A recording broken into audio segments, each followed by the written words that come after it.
Pai, nós te agradecemos. Nós acabamos de declarar que antes nós conhecíamos a Ti de ouvir falar. Que nesta manhã, Senhor Pai, ninguém que vai ouvir a Tua palavra te conheça apenas assim, Deus.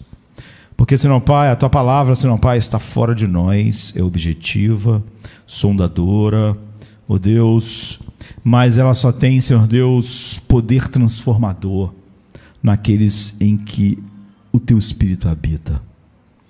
Aqueles que foram comprados com o sangue do Teu Filho e que realmente, Senhor Pai, podem dizer, Senhor Deus, os pronomes no singular a respeito, Senhor Pai, daquilo que é verdade sobre os Seus filhos. Porque não mais vivo eu, mas Cristo vive em mim.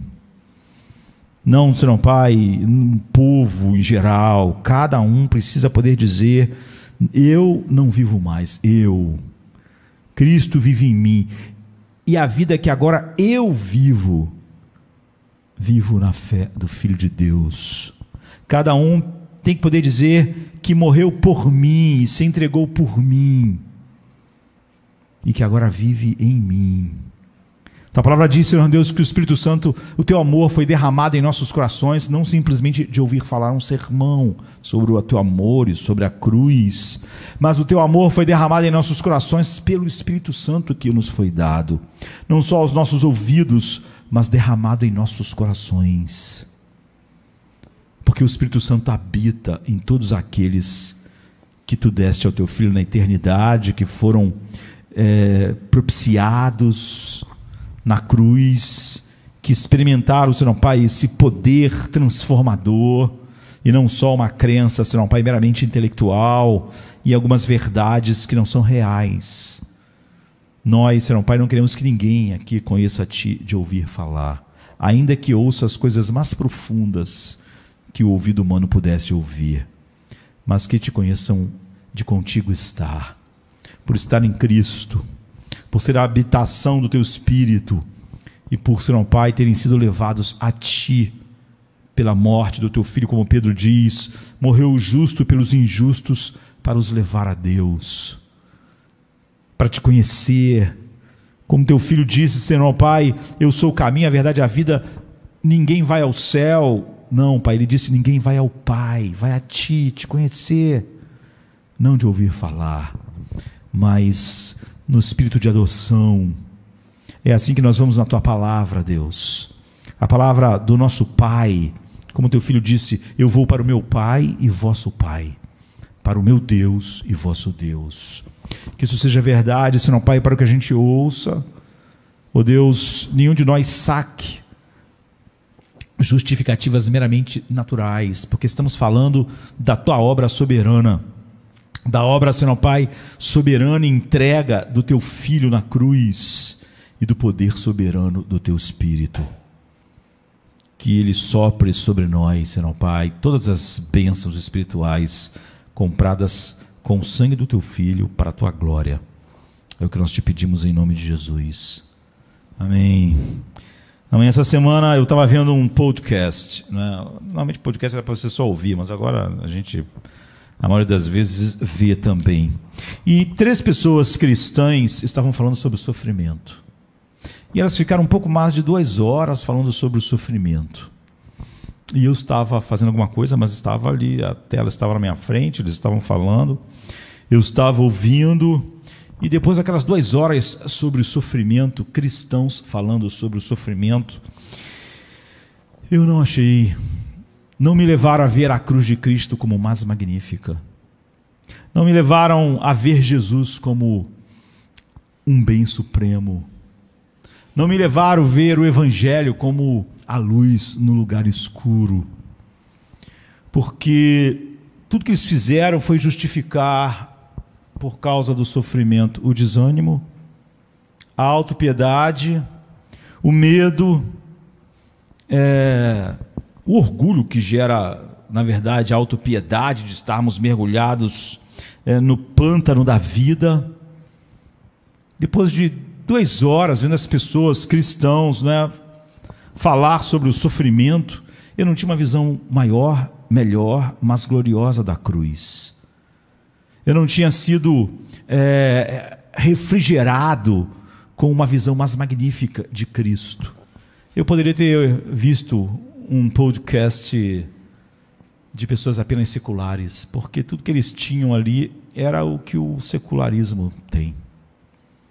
Racionalizações, desculpas para todo medo, desânimo, escuridão. E isso é triste.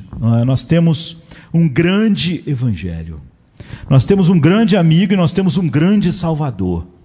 Supostamente tudo que os cristãos dizem devem magnificar esse grande evangelho, esse grande amigo, esse grande salvador.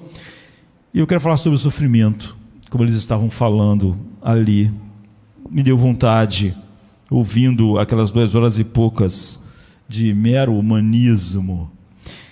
Mas antes disso, eu estava refletindo sobre como decolar no contexto certo, no que eu vou colocar isso. Quanto mais eu fico velho, quanto mais velho eu fico, e todos nós estamos ficando, alguns estão ainda distantes, outros de nós, como eu, estamos ficando mais velho, mais próximos do fim do que estávamos do início, mas eu sinto a necessidade de ter um significado final simples. Todas as respostas lá eram complexas de um jeito humanista, mas fácil, mais único, decisivo, claro, para tudo que eu faço. Exatamente para não estar amaranhado numa confusão de pensamentos díspares, de homens. Mas mesmo quando eu estou diante das coisas de Deus, eu coloco a palavra simples sobre isso, não porque é o oposto de difícil, uma coisa fácil, porque é difícil viver a vida como nós somos chamados para viver. Mas eu falo simples porque é o oposto do complexo. No entanto, eu sei que a vida é complexa. E também eu sei que a teologia é complexa. E o que eu vou falar aqui agora tem raízes complexas, bastante complexas. No entanto, quanto mais velho eu fico, mais eu anseio pela simplicidade. Simplicidade na vida, simplicidade nos relacionamentos, simplicidade nas convicções. Porque eu não acho que à medida que sua mente amadurece e eventualmente enfraquece, porque de alguma maneira nós estamos passando da infância para a infância, ou seja, a nossa mente é débil quando nós somos crianças, e quanto mais velho ficamos, mais débil a nossa mente fica, não é? E ela enfraquece. Eu acho que à medida que sua mente amadurece, eventualmente ela enfraquece, e você será capaz de manter aquilo que é simples. Você não vai ser capaz de manter muita complexidade na sua mente, né? Você pode lembrar de grandes homens como John Newton dizendo: a minha mente não é mais como era antes. E um dos homens que mais abençoou a igreja, ele estava velho, não é? Você vai ver em outro momento ele dizendo, quando ficou cego, alguém perguntou a ele: e agora? Ele disse: Deus decidiu que eu já vi tudo o que era para me ver neste mundo. Então, se homens de grande mente como John Newton chegam no fim e dizem: minha mente não é mais como era antes. Então, novamente, eu tenho que ter algumas coisas que são sólidas e simples, no sentido de únicas, no sentido de claras, decisivas, definitivas, para não ficar 2 horas num podcast falando um monte de coisa sobre sofrimento, por exemplo, que não exalta Cristo, não mostra nada sobre o Evangelho, me deixa no mesmo lugar que todas as pessoas que viveram como o salmista disse, a gente falou no início: eu era como um animal bruto diante de ti.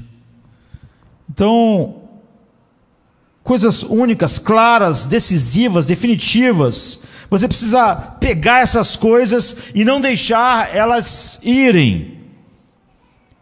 Elas têm que estar lá. Você tem que ter muita certeza. Você tem que ter muita fixidez dessas coisas. Alguns de vocês vão sair dessa mensagem e dizer: isso foi complexo. Mas eu pretendo trabalhar com isso para um outro lado da complexidade. Não conheço uma mente mais complexa e profunda do que o apóstolo Paulo, mas era para levar a algo simples, decisivo, claro, firme, que mantivesse um homem firme no dia mau, que depois de haver passado por tudo, continuasse firme. Era uma complexidade que servia a uma simplicidade. Eu acho que quando você é jovem, você vê a complexidade como uma teia de aranha muito elaborada. E as teias de aranha são incríveis. E é simplesmente lindo. É simplesmente magnífico. E você quer estudar a estrutura, a engenharia da teia de aranha, a sua complexidade. Parece um desafio quando você é jovem. Você quer traçar cada uma daquelas fibras da teia e ver como tudo é construído, como se encaixa. E isso é verdade. A teologia é assim. Deus também é assim.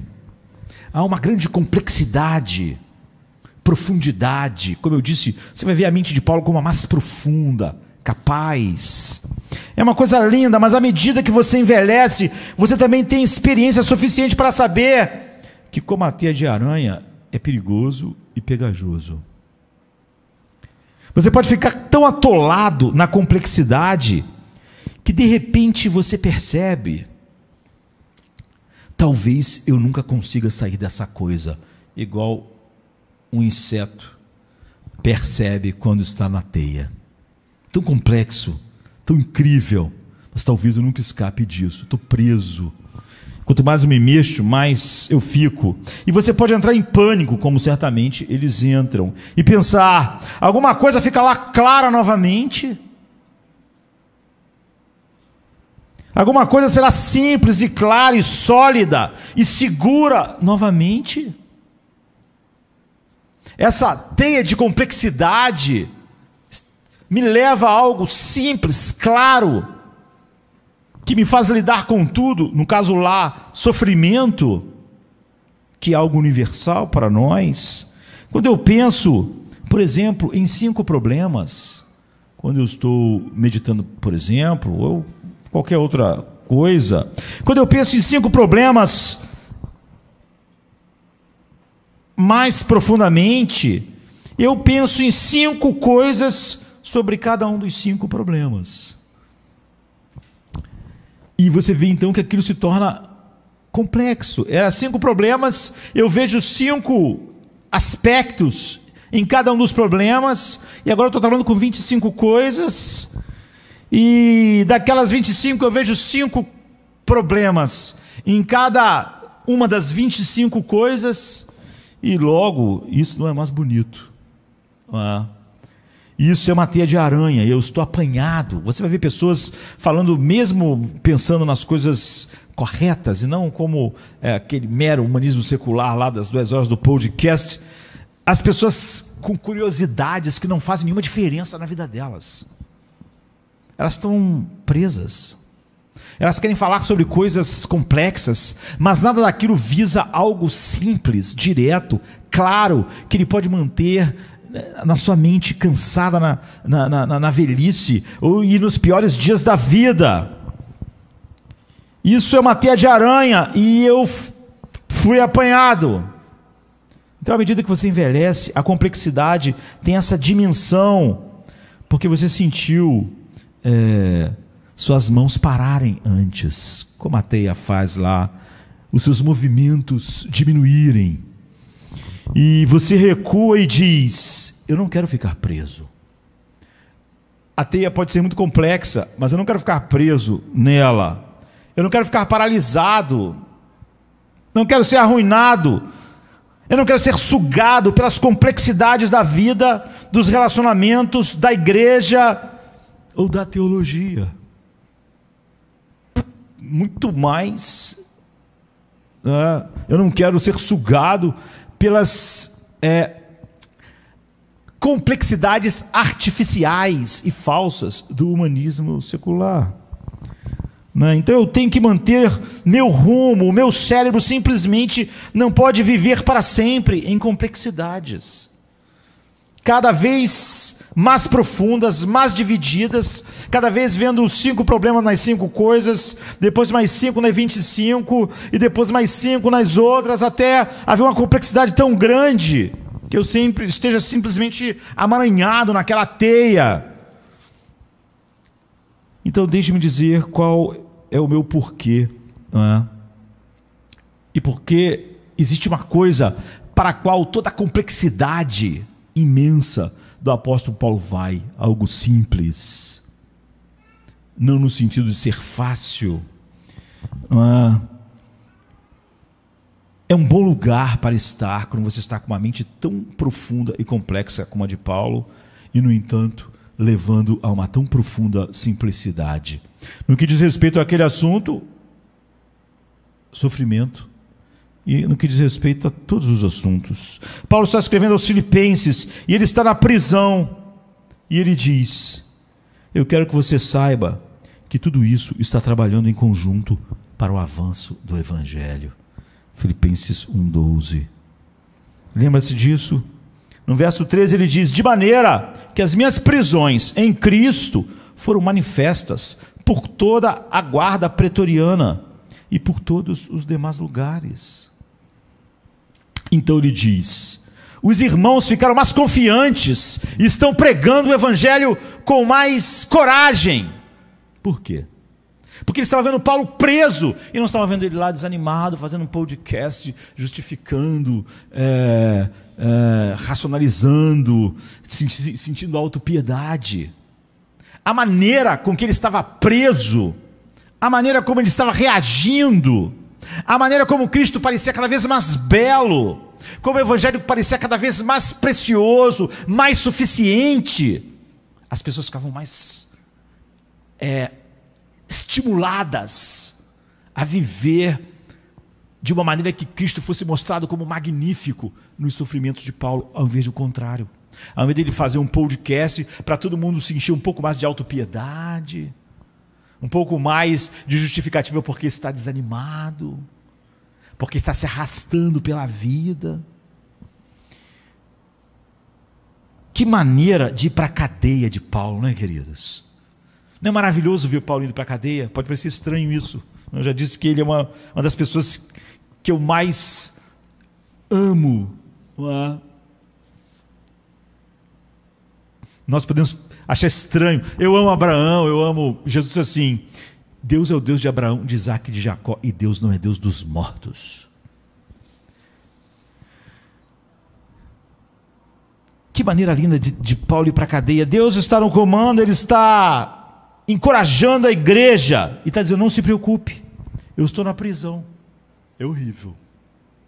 A prisão é horrível, a comida é horrível, o tratamento é horrível, mas a palavra de Deus, Ele diz: não está presa. Só quem está preso sou eu. Não é maravilhoso? Não é maravilhoso que a palavra não esteja restringida? Ele na cadeia, você pode ser restringido por uma doença, por uma necessidade financeira, coisas que prendem. Não é maravilhoso ele dizer: meu corpo está doente, mas a palavra de Deus não está? Não é maravilhoso poder dizer: há escassez na minha vida, mas a palavra de Deus não é escassa? Não é maravilhoso ver Paulo indo para a cadeia e dizer: eu estou preso, mas a palavra de Deus não está presa? Mesmo aqui na cadeia, a guarda pretoriana está conhecendo o Evangelho. E por causa da razão que eu estou aqui, como ele reagia, outros irmãos estão se enchendo de coragem, estão manifestando o valor supremo de Cristo, o valor supremo do Evangelho. Então ele diz, mesmo os irmãos que estão pregando por inveja e rivalidade, pelo menos Cristo está sendo pregado. Você sabe que Paulo, sempre que era pregado algo errado, ele escrevia, quando escreveu para os Gálatas, como vocês saíram do Evangelho para outra coisa? Ainda que o anjo do céu, quando ele diz isso aqui, ele quer dizer o seguinte, porque é possível, por incrível que pareça, alguém pregar as doutrinas certas por motivos pecaminosos, como rivalidade, como querer um lugar, um posto, um cargo. Mas ele disse, como que está sendo pregado não é falso, então o importante é que Cristo está sendo pregado. Deus pode usar essa verdade como é a verdade, apesar dela estar sendo pregada só para mim, em rivalidade para comigo. Deus pode salvar pessoas. E ele disse, sim, eu me alegrarei, pois eu estou certo que isso tudo vai dar certo para minha libertação e minha salvação, por meio das orações de vocês.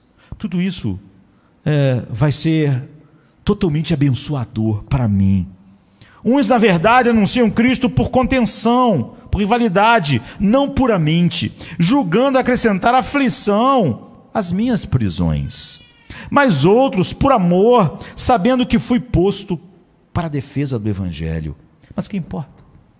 Contanto que Cristo seja anunciado de toda maneira, ou com fingimento, ou com verdade, nisto me regozijo. E me regozijarei ainda, porque sei que disso me resultará salvação, pela vossa oração e pelo socorro do Espírito de Jesus Cristo. Então Paulo estava sempre pronto a ir em frente, sem fazer um grande drama, se ele que estava sendo atingido, não quando a verdade estava sendo atingida. Então ele diz isso, como é minha ansiosa expectativa. Eu tenho uma expectativa enorme, que de todo modo jamais me envergonharei, mas que agora, como sempre, Cristo será engrandecido em meu corpo, quer pela minha vida, quer pela minha morte. Eu quero que Filipenses seja a minha carta.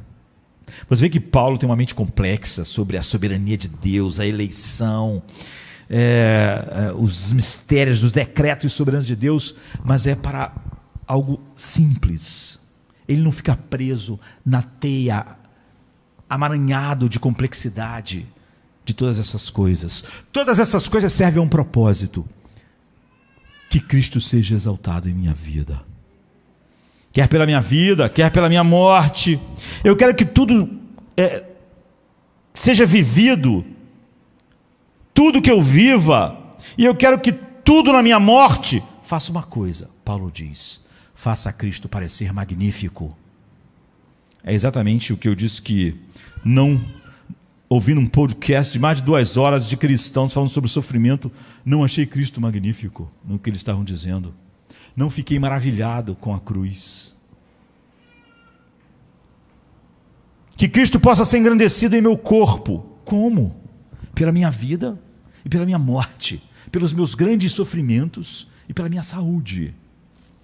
Você vê, ele tem um objetivo simples. Toda a complexidade de Paulo não é para depois ele ficar falando como é complexo e ficar discutindo, preso numa teia de aranha, como é comum às vezes, onde a vida em nada é diferente um ano depois do que tudo aquilo. Aquele vira um amaranhado em que a pessoa está paralisada. A vida espiritual dela está no mesmo lugar, enquanto ela discute grandes e complexas coisas que, graças a Deus, para muitas pessoas é verdade. Pois para mim o viver é Cristo e o morrer é lucro. Se devo permanecer na carne, isso significa trabalho frutífero para mim. Qual devo escolher? Não posso dizer. Se ficar mais tempo com vocês ou ir embora, porque eu estou dividido. Meu desejo é partir e estar com Cristo, mas permanecer na carne é mais necessário por causa de vocês. Convencido disso, tenho certeza de que permanecerei e continuarei com todos vocês. Ele tem 2 opções, o apóstolo Paulo. Ele poderia estar com Jesus e não ter mais dor, nem chicotes, nem cadeias, nem apedrejamento, nem o maltratamento dos judeus, nem a perseguição dos romanos, nem a falsidade de muitos irmãos. Ele podia ficar livre de todas essas coisas, não é? Ou ele poderia ficar e continuar essa dor, esse sofrimento, esses desprezos, sendo preso de cidade em cidade, apanhando. Mas ele diz: se isso for engrandecer mais a Cristo na edificação da igreja, eu quero ficar mais tempo sofrendo, tanto de todas essas coisas, quanto os sofrimentos comuns. Ele disse: meu corpo está se desfazendo, o meu homem exterior, meu corpo está ficando velho, doente. Em ambos, Paulo diz, Cristo vai ser engrandecido. Se ele me livrar de todo esse sofrimento, de toda essa dor, e me levar para casa para contemplar a sua glória, se isso é o que engrandece mais a ele, vai mostrá-lo mais magnífico, mais maravilhoso, eu quero. Mas se continuar aqui com vocês e continuar sendo preso, sofrendo enfermidades, chicotes, prisões, e Cristo for mostrado como magnífico, então isso é maravilhoso. Você vê como há uma simplicidade no que, para que existe a vida de Paulo e o sofrimento. Se eu viver e morrer por Cristo, e ele for magnificado, será maravilhoso. Sua fé suportará esse sofrimento. E quando ele reagir ao sofrimento, como a cadeia, o desprezo, a maldade, a intriga, quando ele reagir sobre esses sofrimentos em seu corpo, em sua alma, de uma maneira que Cristo pareça grandioso, então Cristo será magnificado. E estou me perguntando se nossa vida é tão simples assim. Você vê o que eu quis dizer quando eu quero simplicidade? Há uma coisa simples na complexidade imensa da mente de Paulo no conhecimento de Deus. Ele quer algo simples, não no sentido de ser fácil, simples no sentido de que ele pode manter isso nos dias mais escuros da vida. Se ele tivesse ficado velhinho, não é? Como a minha velhice vai mostrar Cristo magnífico? Como agora que meus olhos não funcionam mais, como John Newton ficou cego, ele podia mostrar Cristo magnífico. Ele podia ser um velho ranheta, podia ser amargo, deprimido, mas ele disse: Deus decidiu que eu já vi tudo o que eu era para ver, não há problema nenhum. Jesus foi magnificado porque foi mostrado que ser cego não é uma desgraça final, não é uma escuridão no coração do cristão. A vista é uma boa dádiva de Deus, mas não é o que faz ele pleno, feliz. Deus não nos deve o dom da visão. Se ele, antes de morrer, como foi no caso de John Newton, tirou esse dom da graça maravilhoso que é ver, então John Newton, em vez de passar 2 horas num podcast mostrando autocomiseração e tal, ele magnificou Cristo. Então você coloca tudo nessa peneira, tudo passa por ela. Como Cristo vai ser magnificado? Olha, você foi decretado a sua prisão, Paulo. Como Cristo vai ser magnificado nisso? Como as pessoas vão ver Cristo na minha prisão? Como eles vão ver? Olha, você vai ser solto. Como eles vão ver? Olha, você vai morrer. Como eles vão ver Cristo magnífico? Não. Nero decidiu que você vai ser solto e viver. Como Cristo vai ser magnífico, mostrado como magnífico no fato de eu viver mais um pouco. Ainda bem que eu vou viver, porque eu ainda queria ter muitos sonhos para realizar. Não. Como Cristo vai ser magnificado nesse mais tempo de vida que Deus me deu? Você vê como é simples. Você vê como há uma coisa simples dirigindo tudo no apóstolo Paulo. Tudo passa nessa peneira. Em vez de falsas complexidades, Na prática, eu espero que nós façamos isso de alguma forma. Eu espero que falemos sobre o sofrimento de uma forma que liberte o contrário, aquele lado do desânimo e de desculpas para o desânimo, autopiedade, medo. Eu gostaria que você fosse encorajado por essa mensagem, pelo final dela, né? E capacitado, encorajado e elevado. Não importa quão difíceis sejam suas circunstâncias hoje. Nós, quando supostamente ouvíssemos um podcast sobre o sofrimento de cristãos, devíamos começar a ver Cristo como o mais magnífico, a cruz como o mais magnífica, e o Evangelho como o mais magnífico, e não um embrulho só com um papel cristão do humanismo secular, que não tem nenhum interesse em mostrar Cristo magnífico, mas tem todo interesse em nós mesmos, em sentirmos autopiedade, em justificarmos nossa amargura. Deixe-me dar então a minha conclusão. Em primeiro lugar, eu gostaria de mostrar a você que o universo todo, e o que é o universo? O universo é tudo que está fora de Deus.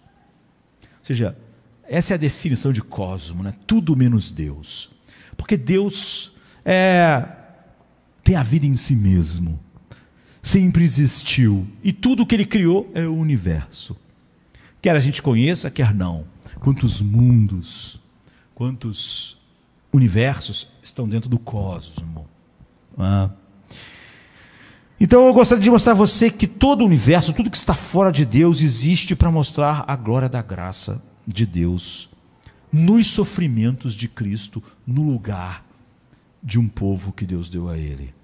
Essa é a razão pela qual tudo existe. Você vê como o cristão não vê o sofrimento simplesmente como algo incômodo e que, como não sabemos exatamente os propósitos, o sofrimento está no lugar central. Quando nós olhamos para o sofrimento, nós vemos Cristo de maneira tão magnífica.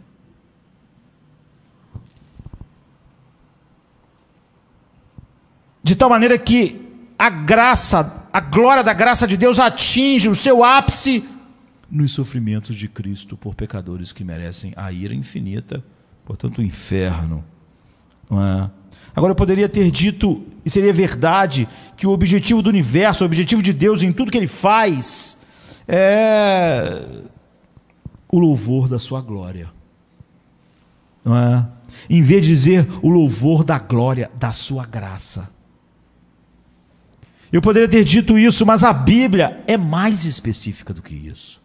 A Bíblia não diz simplesmente que Deus fez tudo para a sua glória.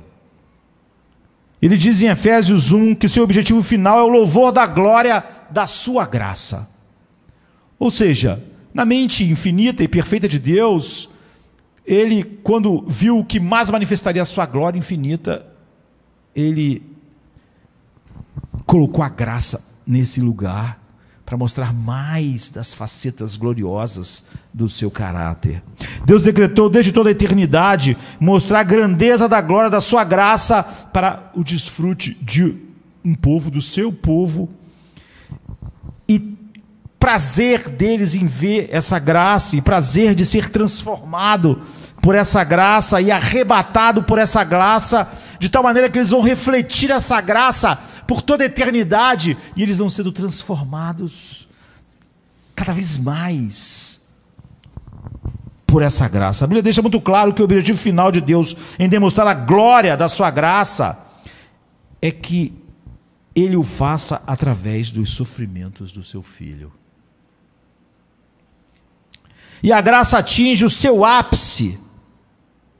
A graça, a razão pela qual a glória da graça Deus criou o mundo, ela atinge seu ápice na cruz, exatamente no sofrimento de Cristo, da segunda pessoa da Santíssima Trindade. Em outras palavras, o objetivo do universo exige que haja sofrimento. O sofrimento não é só um incômodo, uma coisa que aconteceu, mas que não devia ter acontecido. O objetivo pelo qual o universo existe, exige o sofrimento. Para que o Filho de Deus pudesse sofrer pelos indignos que o Pai deu a Ele, para que a graça, a glória da sua graça fosse manifestada. Então a cruz é o plano, ela é a razão de todas as coisas que Deus fez. Quando tu olhar para uma estrela, quando tu olhar para o mar, quando tu olhar para todas as belezas, pense, tudo isso foi criado por causa da cruz, para a cruz. Para colocar de forma bem clara, a razão última pela qual o sofrimento existe, bote tudo que o sofrimento tem no aspecto físico, da alma, não é? A morte, tudo que o sofrimento é. A razão clara, última, pela qual o sofrimento existe, é para que Cristo pudesse sofrer a morte, a dor, a maldição, e assim mostrar a magnífica e infinita glória da graça de Deus para todo sempre. Ao conhecer essa verdade, não é, de que ao conceber o universo que ele criaria, o Pai, para exibir a glória da sua graça, ele não escolheu nenhum plano B. Porque não existia nenhum plano para mostrar a glória da sua graça que não fosse a cruz.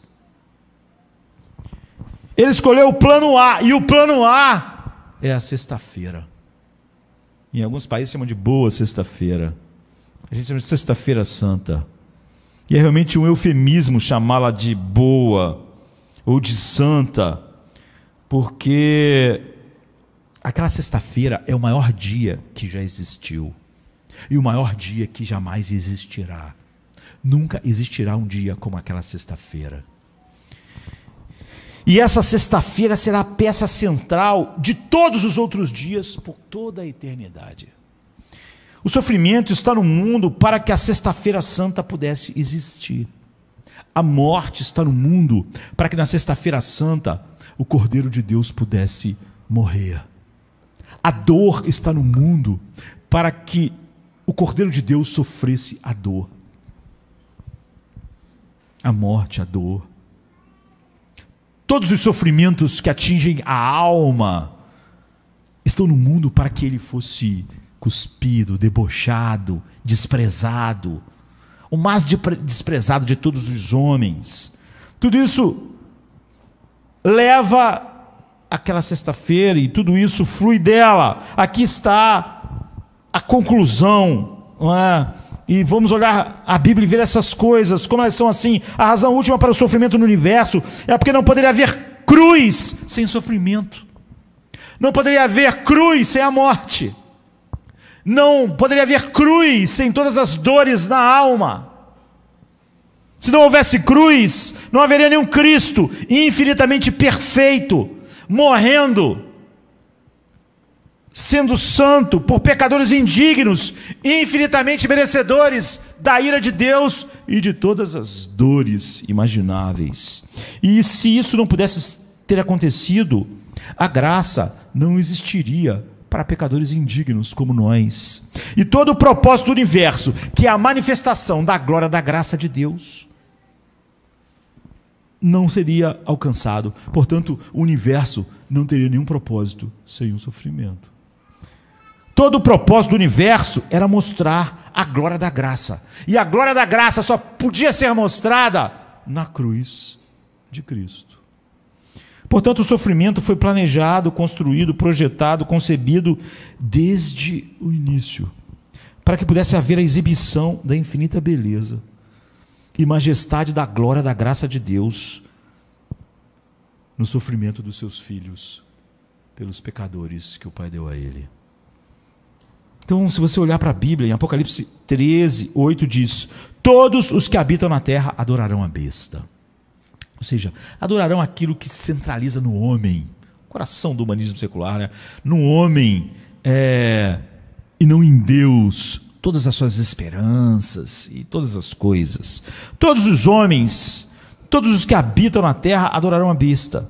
Eles vão adorar a besta, exceto alguns. Todo aquele cujo nome não foi escrito antes da fundação do mundo no livro da vida do Cordeiro que foi morto. Essa é uma tradução muito cuidadosa e precisa. A ordenação da palavra das palavras em nossa língua está boa, mas podia ser melhor. Você vê? Então tem um livro, né? E esse é o livro da vida. Nós falamos muito sobre o livro da vida. O livro existe antes da fundação do mundo, antes da primeira coisa fora de Deus tenha sido criada. E há nomes no livro que existia antes da fundação do mundo. Há nomes lá. E o livro tem um nome, é o livro da vida. Mas nós nunca podemos parar aqui, porque o nome do livro é mais específico. É o livro da vida do Cordeiro que foi morto. Esse livro, que existe antes da fundação do mundo, o nome dele é o livro da vida do Cordeiro que foi morto. Não é só o livro da vida. E esse é o nome do livro antes do universo ser criado. As implicações disso são absolutamente gigantescas teologicamente e são confirmadas por toda a Bíblia. A implicação é que Deus planejou a morte do Cordeiro antes que o mundo fosse criado. Antes que houvesse pecado em alguém, uma morte para pecadores indignos foi planejada. E tudo que existir é para que essa morte existisse. Em segundo lugar, nós temos uma outra evidência de que o sofrimento do Cordeiro foi contemplado antes da fundação do mundo. Agora, em 2 Timóteo 1,9 diz: Deus nos salvou e nos chamou para uma santa vocação, não por causa de nossas obras, mas por causa do seu próprio propósito e graça, que Ele nos deu em Cristo antes dos tempos eternos, antes da criação do mundo, do universo, do cosmo.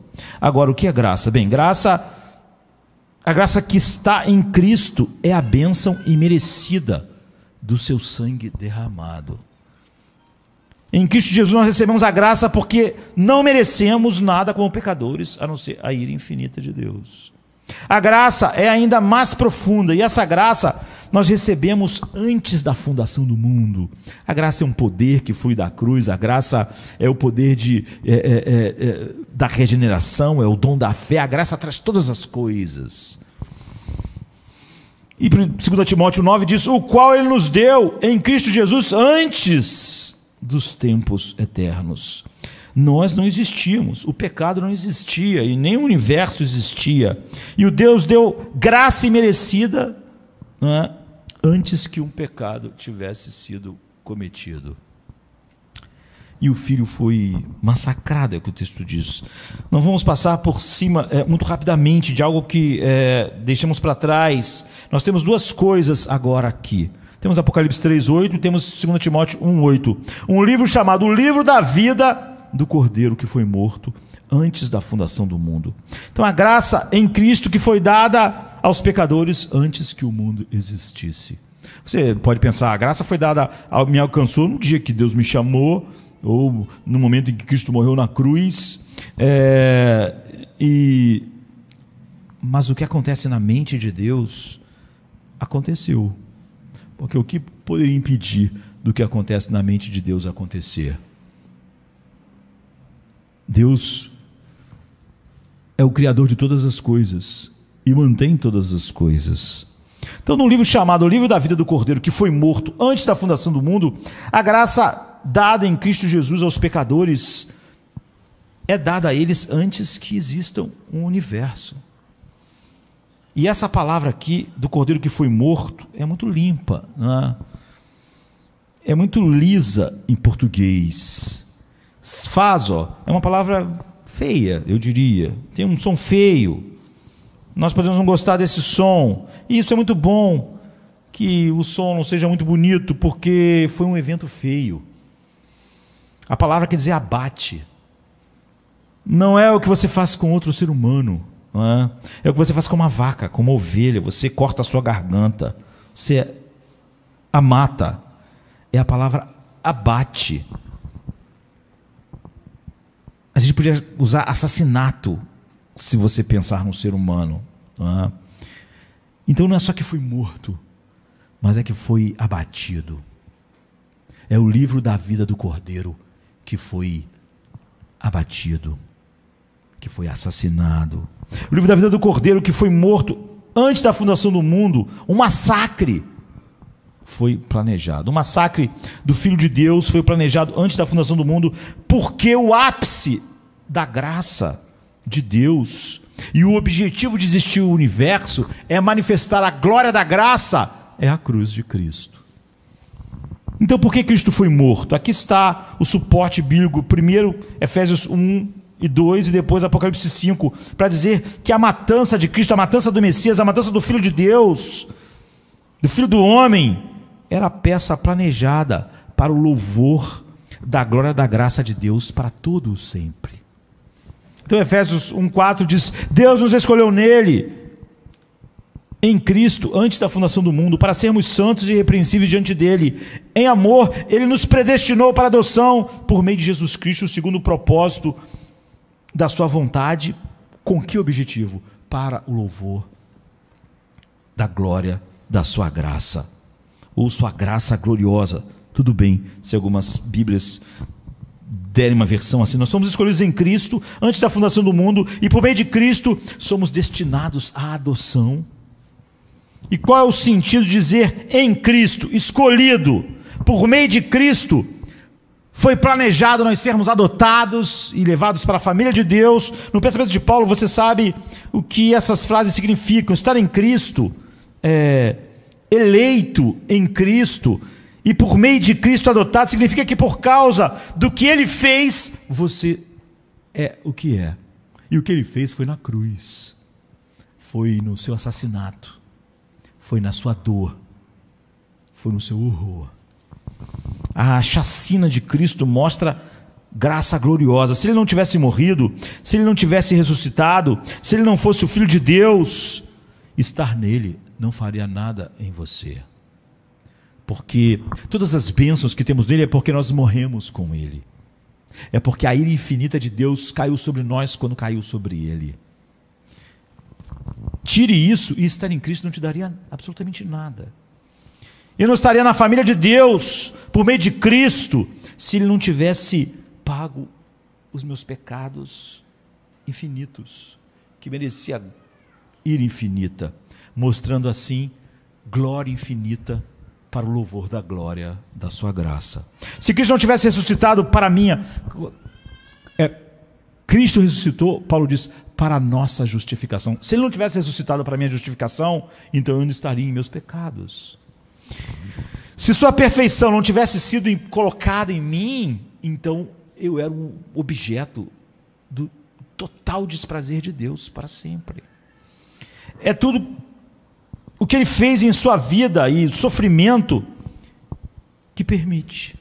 Tire o sofrimento e não há nada que Cristo fez que pudesse te beneficiar em qualquer coisa e nem mostrar a glória da graça. Paulo diz em Gálatas 4, por meio dele sou adotado.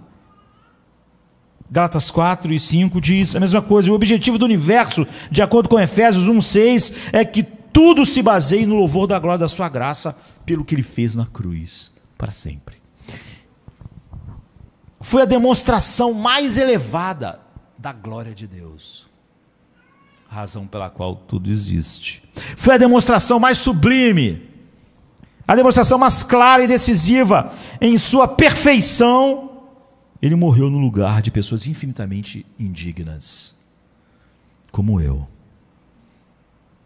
E é confirmado também no capítulo 2, se você deixar seus olhos repousarem em Efésios 2, 5, 7, ele explica que em seu grande amor, ele nos deu vida juntamente com Cristo.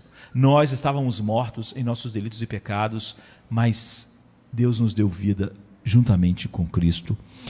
Então nossa regeneração se deve ao grande amor proveniente de Deus manifestado na cruz. Eu estava morto, um grande amor o move no poder de nos tornar vivos, tão somente através do sofrimento.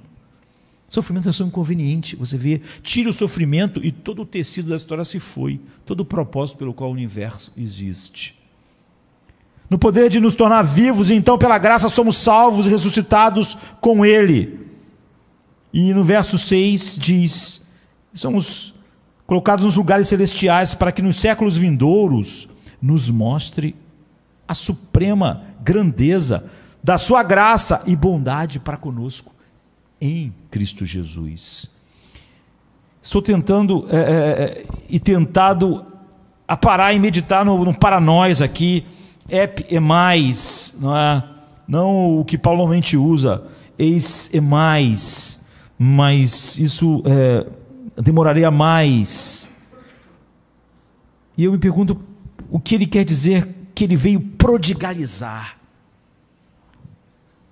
por todas as eras vindouras a bondade da sua graça sobre todos nós, continuar derramando a visão magnífica da sua graça em nós, através de nós, em Cristo, no que ele fez na cruz.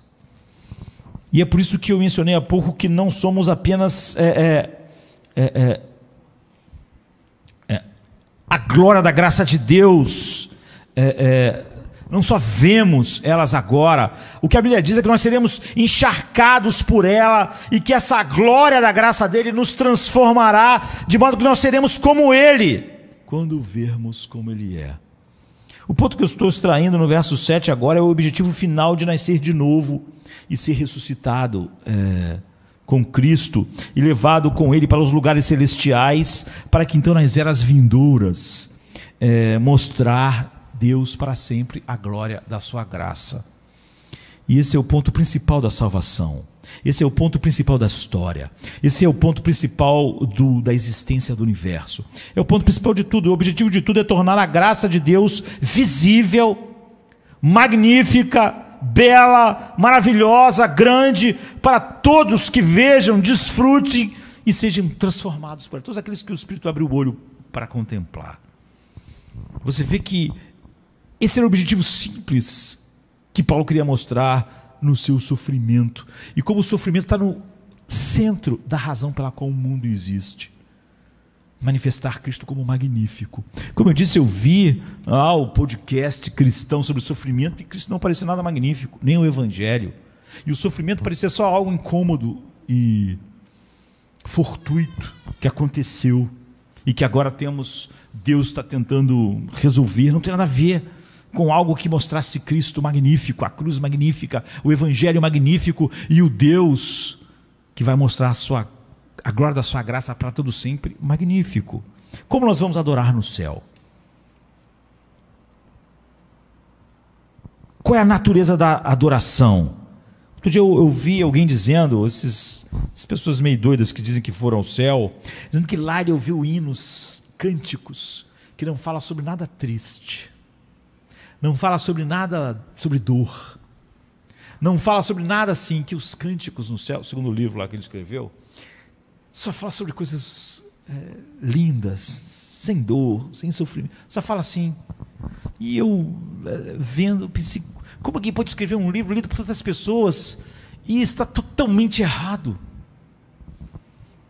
A Bíblia diz assim em Apocalipse 5, 9 e 12: e cantavam um novo cântico dizendo: digno és de tomar o livro e abrir os seus selos, porque foste assassinado, e com o teu sangue nos comprastes para Deus de toda tribo e língua e povo e nação, e para o nosso Deus nos fizeste reis e sacerdotes, e reinaremos sobre a terra. E olhei e ouvi a voz de muitos anjos ao redor do trono, e dos animais e dos anciãos, e era o número deles milhões de milhões e milhares de milhares. O que ele está querendo dizer, não é para você calcular, é que é um número incontável, que com grande voz dizia: digno é o cordeiro que foi assassinado de receber o poder, a riqueza, a sabedoria, a força, a honra, a glória e ações de graças. Você vê a implicação disso? Você vê como é o oposto lá do que o cara estava dizendo? A peça central de adoração eterna no céu é a celebração do massacre do Filho de Deus na cruz. Digno é o cordeiro que foi morto, porque lá, razão pela qual o universo foi feito, a glória da graça de Deus é mostrada perfeitamente. A peça central da adoração eterna no céu celebra a cruz. Então qualquer um que escrevesse um livro e diz, todas as canções no céu eram sobre coisas felizes, sobre coisas alegres, não houve menção de sofrimento em nenhuma das músicas, você pode dizer, isso é uma idiotice. Esse é o centro do nosso canto para sempre. Digno é o Cordeiro que foi morto. Você vê que João diz assim, ninguém poderá abrir os selos, mas alguém disse, não chores, porque o leão da tribo de Judá venceu. E ele disse que quando ele se virou, ele não viu um leão forte, ele viu um cordeiro como se tivesse sido morto.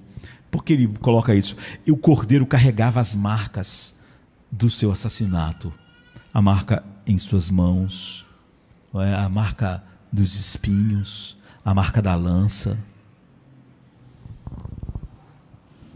A Sexta-feira Santa nunca vai ser esquecida. E ela simplesmente é o pior dia da pior maldade, em que aconteceram a maior atrocidade que esse mundo já viu.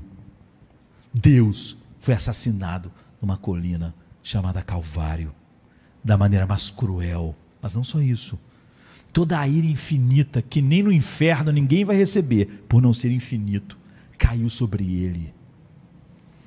E é por isso que o centro da adoração aqui, enquanto ensaiamos cada culto, é a cruz de Cristo. Não temos mais nada para cantar, porque não teremos mais nada para cantar no céu. É por isso que o centro do que pregamos aqui é o que Paulo disse, me propus nada a saber entre vós, a não ser Cristo. E você pode dizer, amém, Cristo. Ele diz, e este crucificado. Cristo na cruz. É uma coisa incrível que o sofrimento tem um papel tão central. É uma coisa incrível, simplesmente incrível. O maior sofrimento, o único sofrimento injusto que esse mundo conheceu, injusto totalmente, já que é óbvio que nós podemos ser injustiçados horizontalmente pelas outras pessoas, mas nenhum sofrimento em nossas vidas é injusto do ponto de vista de Deus, porque nós merecemos a ira infinita dele. Então o maior sofrimento injusto que já existiu será o centro da adoração no céu para todo sempre. Esta não é uma reflexão tardia. Deus não está descobrindo como administrar o sofrimento mais horrível de todos, que é a cruz, porque a cruz é o seu próprio plano. A cruz era o plano e tudo era o meio, incluindo a queda, o pecado e as consequências dele.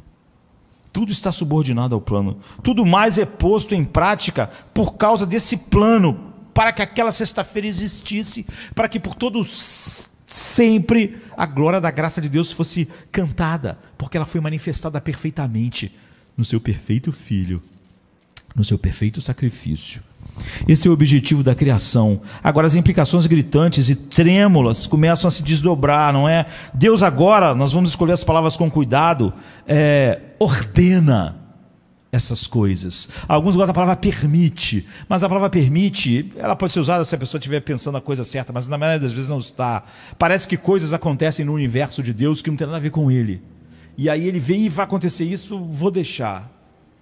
Que outra coisa é a causa das coisas, causa final. É óbvio que há causas secundárias. Pessoas mataram o Filho de Deus. Vós os mataste por mãos de ímpios. Mas Jesus não morreu porque os homens resolveram simplesmente matá-lo. Foi do agrado do Pai, Isaías diz, moê-lo. Ele é o Cordeiro que foi morto antes da fundação do mundo, na mente do Pai. Então, para mim, ambos estão certos se você não der significados errados. O pecado provocou a morte de Cristo, a queda de Satanás, a queda de Adão, porque sem isso não haveria sofrimento. Sem sofrimento não haveria cruz. Sem cruz não haveria a demonstração final perfeita da beleza da graça de Deus. Tudo isso, então, da eternidade, a queda dos anjos, ao Éden, a queda no Éden, tudo isso existe para aquela sexta-feira. E ele não... Quando as pessoas usam a palavra permitir, fica parecendo uma confusão. Eu quero que isso aconteça, não quero, eu posso impedir, mas eu não posso, eu devo ou não devo. Não é? Se você usar o permitir como simplesmente a ordenação da soberania e do decreto eterno de Deus, então tudo bem. Você pode usar a palavra, apesar de que a maioria não vai usar assim. Não é? Permitir por design ou ordenar, na minha cabeça significa a mesma coisa. Então, a teia de aranha da ordenação de Deus. Deus ordenou que o que Ele odeia acontecesse. E isso inclui todo o pecado, toda a queda, porque tudo que Ele fez foi para aquela sexta-feira. Deus designou. Você pode chamar isso de um grande mistério, e você não precisa fugir disso. A teodiceia, por exemplo, como eu disse, eu quero algo simples como o apóstolo Paulo, mas há uma complexidade para chegar a essa simplicidade. Ela não é o amor à complexidade, é o amor, a razão pela qual todas as coisas existem, inclusive a minha vida, inclusive o meu sofrimento, inclusive a minha morte, inclusive o fim da minha vida, inclusive a prisão de Paulo. Que Cristo seja mostrado como magnífico. Não é? Você não precisa ficar nessa teia. Não é? Há uma complexidade aqui. Eu, por exemplo, fiz 9 vídeos de mais de 1 hora sobre Teodiceia. E a série ainda não acabou. Eu não preciso repetir cada vez que falar sobre isso, porque é óbvio que se eu fiquei 9 vídeos de mais de 1 hora falando a respeito disso e ainda não acabei, há uma complexidade. Mas não é o que nós nos propomos agora. Eu posso resumir isso em Gênesis 50, 20, né? José, depois de ter sido vendido para o Egito pelos seus irmãos invejosos e ter sido maltratado por mais de uma década por pessoas diferentes, ser acusado de assediar uma mulher, de estuprar uma mulher, de querer estuprar uma mulher, ser acusado de um monte de coisas, ter sido escravo, sofrer esse abuso do poder de Potifar, a maldade da sua esposa. Ele diz no fim: vocês fizeram isso para o mal, mas Deus o fez para o bem, para salvar muitas pessoas. Esse verso deixa a gente não precisar falar sobre aquelas 9 e mais, devem ser uns 15 sobre Teodiceia, que eu estou falando lá na internet, está lá para quem quiser ver. Claro, você sabe que o pecado não foi a única coisa que entrou no mundo quando o mundo caiu. Romanos 8, 20 diz: a criação foi submetida à futilidade, não voluntariamente, mas por causa daquele que a sujeitou, na esperança, seria melhor no propósito, de que toda a própria criação fosse libertada. E como ela será libertada, vai mostrar a glória da graça de Deus. Ela foi sujeita, não por Satanás, não é? Porque o Satanás não faria algo na expectativa de que a criação fosse libertada de uma maneira que a glória da graça de Deus fosse mostrada.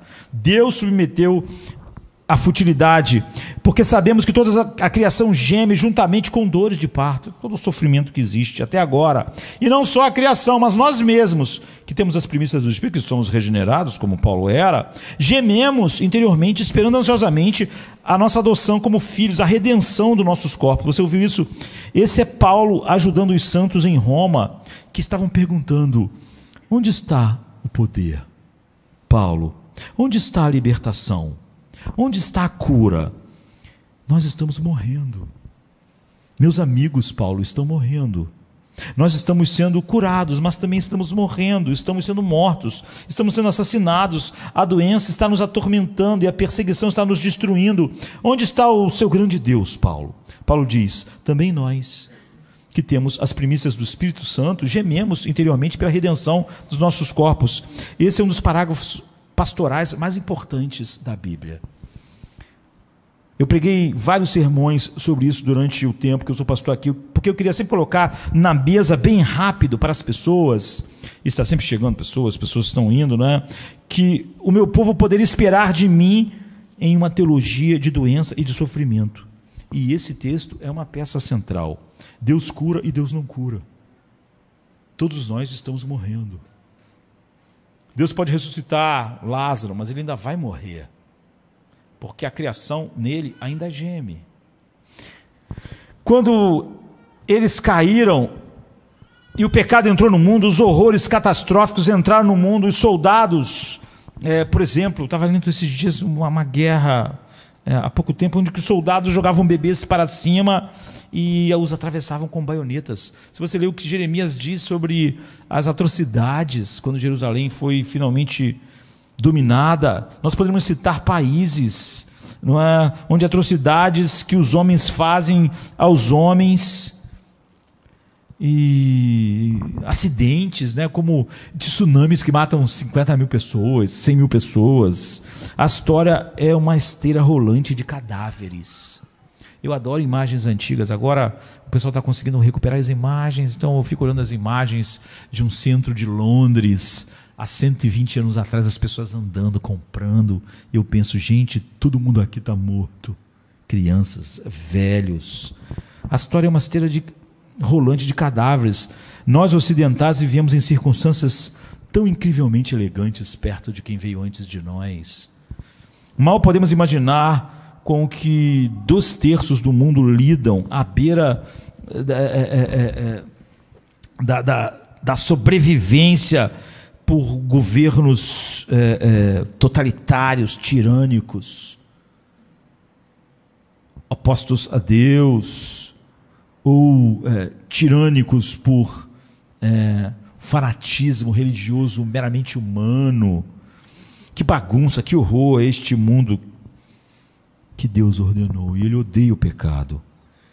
E Deus nunca ordena o pecado. Há também 2 sermões lá no YouTube que diz como Deus ordena o pecado sem isso ser pecado. Podemos sempre falar essas coisas quando estamos no meio disso, e é bom que essas coisas possam não só ter sido pregadas, ou como aquela série sobre Teodicea não ter sido falada, mas está lá ainda, né? As pessoas podem ver.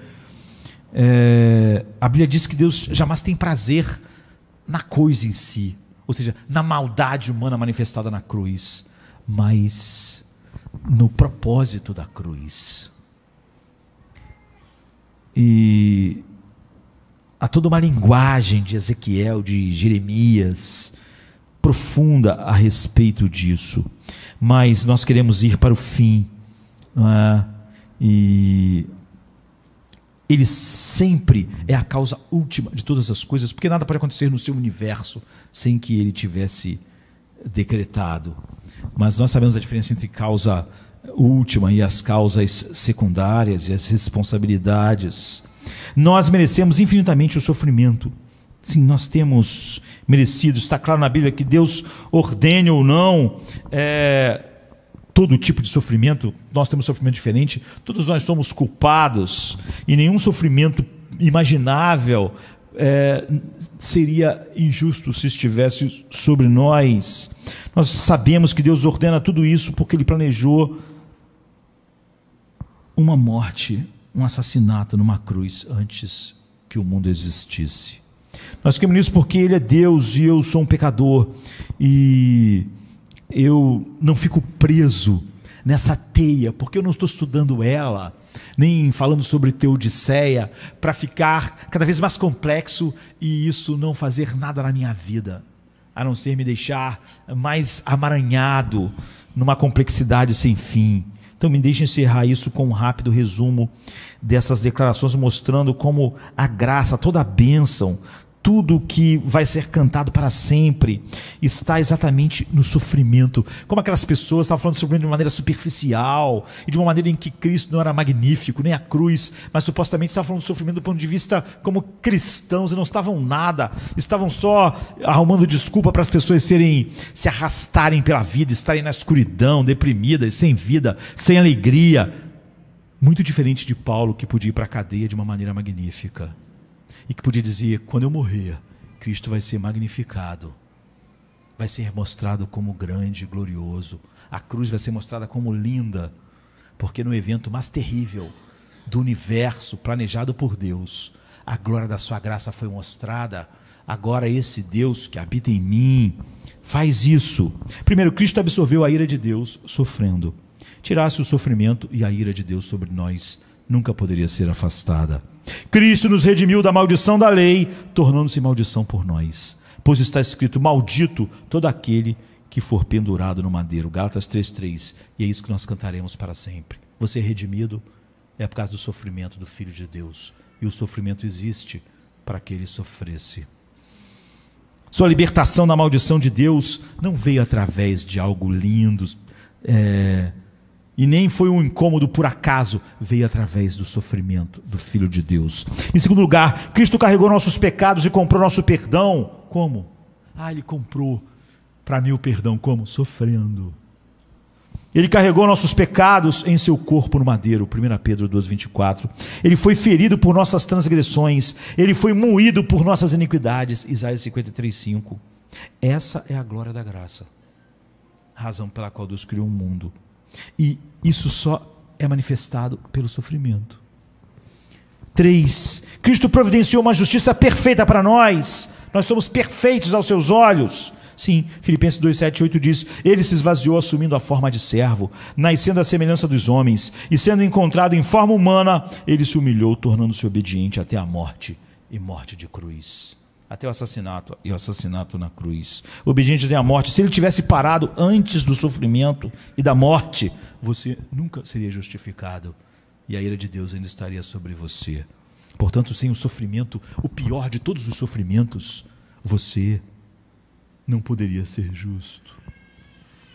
Pela obediência de um homem, muitos foram feitos justos. Se essa obediência não tivesse sido completa, ele obedeceu, foi obediente, e obediente até o maior de todos os sofrimentos. Todos nós pereceríamos sem o sofrimento. O sofrimento não é só um apêndice. Para aqueles que conhecem Deus, ele está no centro do que vai ser cantado para sempre, do que nos abençoou para sempre. 4. Ele derrotou a morte como? Sofrendo. Não falando: Lázaro, sai para fora, porque nós sabemos que Lázaro morreu de novo. Como ele derrotou a morte? Visto que, portanto, os filhos participam da carne e do sangue, ele também participou da mesma natureza. Para quê? Por que ele se tornou um homem? Por que ele participou da nossa natureza? Para que pela morte ele pudesse libertar aqueles que foram mantidos em cativeiro pelo medo da morte. A única maneira dele nos livrar da morte e do pavor da morte é ele mesmo morrer, através do sofrimento. Hebreus 2,14. Você só pode ser liberto do medo da morte. Você só pode ser liberto do medo da morte se você tem verdadeiramente, e nos gloriamos na esperança da glória de Deus, pelo sofrimento de Deus. Sem o sofrimento de Deus, você nunca seria livre da morte, do medo da morte e nem da própria morte. Em quinto lugar, ele desarmou Satanás, sofrendo e não pregando simplesmente.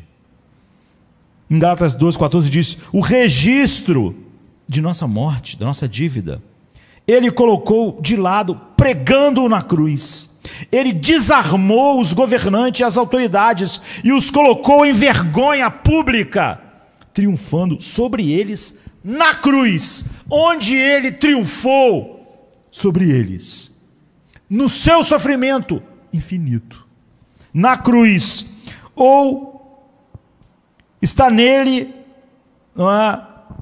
Na cruz, ou não há nenhuma libertação. Quando nossos pecados foram pregados na cruz, a única arma condenatória que Satanás tinha, a única arma que Satanás tem eficaz contra o homem é um pecado não perdoado. É a única arma. Mas quando Jesus tirou, quando Satanás não tinha mais a arma do pecado não perdoado contra Josemar, então ele estava desarmado. Qual é a arma que ele poderia me arruinar? O meu pecado não perdoado. E ele não tem outra arma para nos mandar para o inferno. Se Deus, por Cristo, tirar de sua mão a arma do pecado não perdoado, ele não tem nada, ele não pode fazer uma acusação contra mim. Ele pode me matar, mas não pode me condenar. Então você está livre. Quem tentará acusação contra o Filho de Deus? Era a única arma que ele tinha. Ele é pecador, ele fez isso. Esses pecados estão perdoados. É Deus que o justifica. O Satanás não tem mais nenhuma arma. 6. Ele comprou a cura e a santidade, não só a libertação disso, mas o poder positivo que me faz diariamente mais parecido com Ele. Santidade, santificação, poder. E Ele fez isso como? Sofrendo. Sobre Ele estava o castigo que nos trouxe a paz. Nós temos paz? Foi porque Ele sofreu. E porque Ele sofreu, nós temos paz. Por isso que é estranho um evangelho sem paz. E pelas suas pisaduras, no sofrimento infinito, nós fomos sarados. Isaías 53:4. Isso vai acontecer. Isso acontece em parte agora na nossa vida aqui e vai acontecer plenamente na era vindoura. Em 7º lugar, Cristo garantiu para nós acesso eterno à comunhão com Deus através do seu sofrimento. Cristo garantiu uma comunhão eterna, doce, agradável, amigável, íntima, encantada, admirada com Cristo e com o Pai no céu. E Ele assegurou isso sofrendo o maior de todos os sofrimentos. Cristo também sofreu, o justo pelos injustos, nos levando a Deus. Ele diz que Ele é o caminho para Deus, mas Ele não é o caminho, Ele é o caminho através do seu sofrimento infinito. Eu sou o caminho para o Pai. Ele sofreu, o justo para nos levar ao Pai. Você vê qual é o caminho? O caminho é a cruz, é o sofrimento, é o horror. E eu quero ser levado lá, ao Pai. Então eu sei que o caminho pelo qual Ele me leva é o seu sofrimento infinito. O sofrimento de Jesus mostra a grandeza de Deus. Concluo que o propósito final do universo, que é mostrar a grandeza da glória da sua graça, o propósito final do universo, e o universo todo foi criado, e com ele a queda, a dor, a morte, para que o único ser perfeito que tem a vida em si mesmo morresse e sofresse mais do que qualquer outro ser, para redimir homens que mereciam apenas sofrimento infinito. Efésios 1,6 diz que a demonstração mais alta, clara e segura dessa glória está no sofrimento do melhor ser que existe, não no universo, tá? Já que Ele é o Criador e sustentador do universo, e salvando uma quantidade inumerável de pecadores indignos. E a razão pela qual o sofrimento existe no universo era para que Cristo pudesse sofrer e mostrar a glória da graça de Deus para todo sempre, que vai ser o que vai encher a nossa adoração e vai nos mostrar cada vez maior a beleza da glória da graça de Deus e vai nos transformar para todo sempre. Quanto mais eu envelheço, mais desesperadamente eu preciso de algo simples. Tu vê que toda a complexidade de Paulo é só para dizer: tudo deve fazer Cristo magnífico. E se Ele mostra a glória infinita de Deus através do sofrimento, quando eu sou preso, é para que Ele seja mostrado magnífico. Quando eu estou preso por uma doença, é para que Ele seja mostrado. Eu devo reagir da mesma maneira que Jesus reagiu à cruz, de uma maneira não que desonrou o Pai, mas o glorificou e mostrou a glória da sua graça. Agora, quando eu sofro, agora que eu estou sendo conformado à sua imagem, quando eu vou para a cadeia, Paulo diz, Cristo deve ser mostrado como magnífico. Quando eu sofrer a morte, eu quero que Ele seja mostrado como magnífico. Se eu ficar vivo, eu quero que Ele seja mostrado como magnífico. Em cada perda da vida, eu quero que Ele seja mostrado como magnífico. Em cada sofrimento, eu quero que Ele seja mostrado como magnífico, porque Deus foi mostrado infinitamente magnífico no sofrimento eterno do seu Filho. O louvor da glória da sua graça, planejada desde a fundação do mundo, atingiu o clímax naquela sexta-feira, para mim, para você, para todos os eleitos, para todos os redimidos, para todos sempre. Quando nós falamos de sofrimento, como a Bíblia fala, Jesus parece totalmente magnífico. O plano eterno do Pai totalmente magnífico. Meus sofrimentos são direcionados para magnificá-lo. Quando eu ouvi aquele podcast, como eu disse, não achei a cruz mais magnífica, nem Cristo magnífico. Pelo contrário, achei o Evangelho patético, totalmente desassociado da Bíblia. Que Cristo seja glorificado, quer pela nossa vida, quer pela nossa morte. Vamos ficar de pé e vamos orar.